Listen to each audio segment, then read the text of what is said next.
ইরানের রাজধানী তেহরান সহ আরও কয়েকটি কৌশলগত স্থানে ভোররাতে হামলা চালিয়েছে ইসরায়েল। রাতের আধারে চালানো এই হামলার পাল্টা হামলা চালিয়েছে ইরান।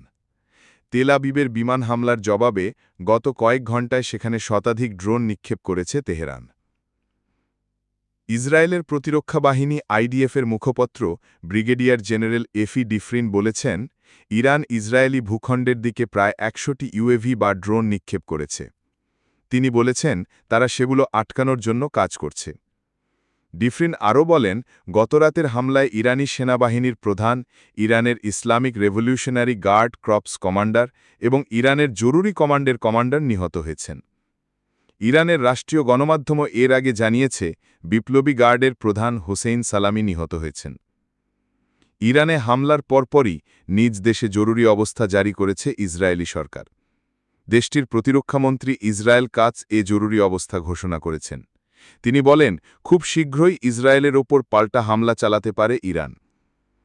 ইরানের ওপর যখন হামলা চালানো হয়, ইসরায়েলের মানুষ তখন ঘুমাচ্ছিলেন।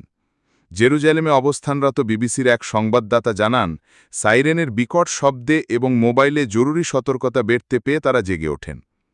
এদিকে ইরানের রাষ্ট্রীয় বার্তা সংস্থা ইরনা জানায়, শুক্রবার রাত থেকে ইসরায়েলি সরকার ইরানের রাজধানী তেহরানের আশেপাশে ও অন্যান্য শহরে সামরিক হামলা শুরু করে। হামলায় রাজধানীর বেশ কয়েকটি স্থানে আবাসিক ভবন ক্ষতিগ্রস্ত হয়েছে। প্রত্যক্ষদর্শী ও রাষ্ট্রীয় টেলিভিশনের সংবাদদাতারা জানান, তারা নিহতদের মধ্যে নারী ও শিশুদের লাশ দেখতে পেয়েছেন।